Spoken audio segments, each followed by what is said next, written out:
Dicegat hantu harimau. Pengalaman penjual bakso dicegat hantu harimau di hutan jati.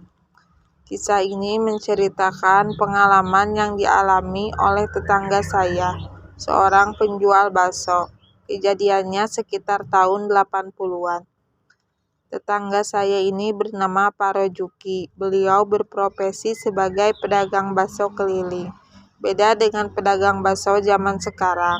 Pak Rojuki berdagang bakso antar desa di mana ada keramaian, hajatan, layar tancap, orkes, dan sebagainya. Pak Rojuki akan datang dan berdagang. Waktu itu, Pak Rojuki berdagang ke desa Banjaranyar. Jarak desa tersebut dari rumahnya sekitar 7 km dan harus melewati hutan jati yang pada zaman itu hutannya masih hebat dan menyeramkan.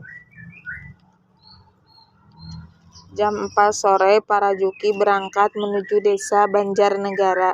Dalam perjalanan biasa saja, paling sesekali ada ular lewat di jalan. Singkat kata, bakso pedagang Pak Rojuki habis terjual. Pada jam 11 malam, Pak Rojuki pun segera berkemas dan pulang mendorong gerobak baksonya. Pak Rojuki ini orangnya termasuk pemberani dan tidak takut dengan hal-hal yang berbau mistis. Sekitar 2 kilo perjalanan, jalan yang dilalui masih ada rumah-rumah penduduk dan sawah-sawah.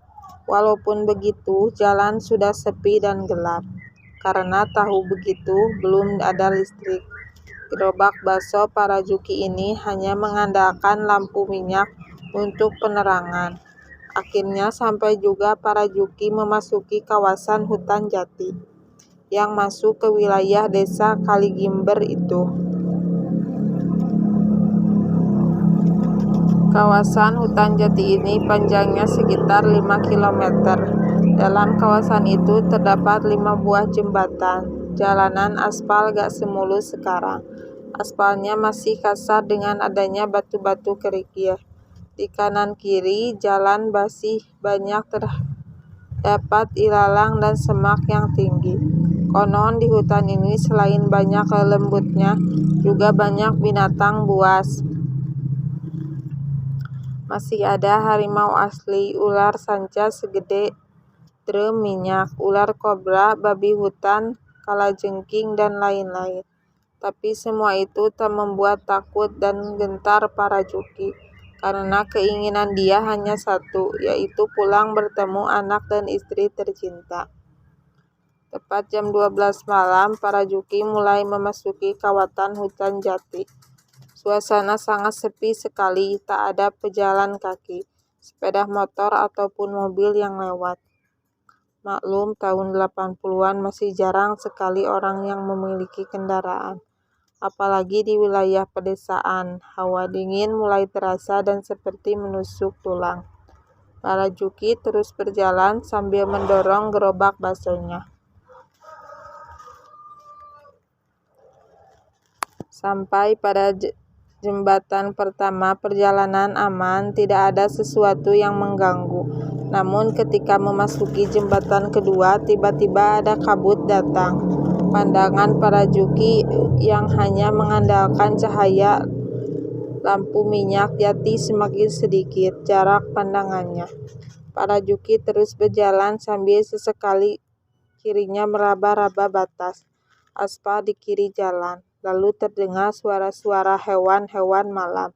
Ada suara burung hantu, suara burung kedasi, dan lain-lain, yang menambah suasana malam menjadi lebih menyeramkan. Sejenak kemudian kabut tebal itu sudah lenyap. Pak Rojuki terus berjalan sambil tetap waspada. Tiba-tiba di kiri jalan terlihat seperti ada sosok makhluk besar yang sedang duduk. Tapi makhluk itu diam saja. Pak Rojuki tetap berjalan dan pura-pura tidak melihatnya.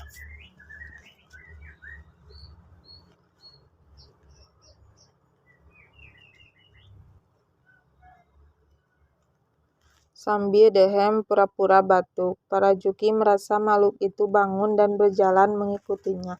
Sejenak Parajuki melihat ke belakang, dan memang makhluk itu mengikutinya. Tapi bentuknya belum jelas, hanya kelihatan hitam besar. Parajuki agak bimbang, mau lari tapi gelap dan bawa gerobak pula dan pasti terkejar sama makhluk itu. Mau jalan biasa, nanti makhluknya bisa dengan mudah menangkapnya. Akhirnya Parajuki hanya bisa pasrah dan tetap berjalan seperti biasa sambil mendorong gerobaknya. Sampailah pada jembatan ketiga atau jembatan yang berada pas di tengah kawasan hutan jati tersebut. Kalau gak salah jembatan itu namanya jembatan Kali Sampang. Parajuki masih tetap berjalan sambil mendorong gerobaknya. Suasana kembali sepi mencekam. Tiba-tiba di pinggiran hutan sebelah kiri jalan terdengar suara seperti benda besar yang jatuh dari atas. Blug, Parajuki kaget bukan main. Sampai-sampai lepek kakinya melompat. Detak jantungnya semakin keras berdenyut. Parajuki berhenti sejenak, ambil lampu minyak dan mengamati asal suara benda jatuh tersebut. Parajuki tak melihat benda yang jatuh, hanya terlihat pohon-pohon jati dan semak belukar di tempat asal suara keras tadi. Parajuki pun kembali melanjutkan jalan sambil dorong gerobak baksonya. Baru beberapa meter ia melangkah, terdengar suara seperti makhluk yang berjalan di atas daun-daun jati kering dan semak belukar. Krosok, krosok, krosok.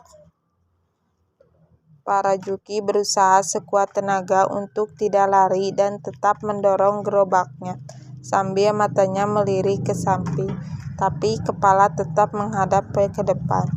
Namun samar-samar di sisi kiri jalan, Parajuki melihat sosok makhluk hitam sedang berjalan. Jarak makhluk itu dengannya sekitar 5 meteran. Parajuki menghentikan langkahnya, namun makhluk itu ikut berhenti. Ketika Parajuki kembali melangkah, makhluk itu pun ikut melangkah. Rasa takut, cemas, ngeri bercampur jadi satu. Akhirnya Parajuki nekat. Dia berhenti dan melihat ke arah makhluk hitam tadi berjalan. Tangan kanan memegang lampu minyak dan tangan kiri posisinya membuka dan diletakkan di atas alis. Pose orang memandang sesuatu yang kurang jelas. Parajuki memberanikan diri melangkah ke arah samping kiri, meninggalkan gerobak. Namun ia tak melihat penampakan makhluk apapun. Parajuki kembali melangkah menuju gerobak. Baru satu langkah menuju gerobak terdengar suara geraman harimau. Gerrrr. Keringat dingin mulai bercucuran. Tak terkira rasa takut yang dirasakan Parajuki saat itu. Ngeri, khawatir, tahu-tahu harimau itu menerkam punggungnya. Sejenak Parajuki terpaku di tempatnya berdiri. Suara geramam harimau yang disertai dengan napas lapar terdengar semakin keras dan mendekat. Sekuat tenaga Parajuki melangkah meraih pegangan gerobak baksonya. Suara geraman harimau itu terdengar semakin keras, memutari posisi Parajuki dengan gerobaknya. Akhirnya makhluk itu menampakkan diri tepat 2 meter di depan Parajuki. Bentuknya seekor harimau, tapi ukuran banjarnya lebih besar dari ukuran harimau pada umumnya dan berwarna hitam. Matanya yang berwarna merah memandang tajam ke arah Parajuki. Parajuki merasakan ketakutan yang luar biasa, tapi dia beranikan diri menatap mata hantu harimau tersebut. Mulutnya sudah terbuka lebar dengan gigi taring yang panjang dan runcing. Parajuki kemudian berkata, "Ki Sana, kalau Ki Sana mau memakan daging saya, monggo silakan. Tapi ada syaratnya, jangan sampai ada darah saya yang menetes. Kalau sampai ada darah yang menetes, anak dan cucu saya akan datang menuntut balas." Setelah para Juki berkata seperti itu, ajaib, sosok harimau itu pelan-pelan bergerak mundur menjauhi para Juki dan kembali masuk ke dalam hutan, masih dengan posisi mundur, dan lama-lama menghilang di telat kegelapan malam. Para Juki kembali melanjutkan perjalanan pulang, mendorong gerobaknya.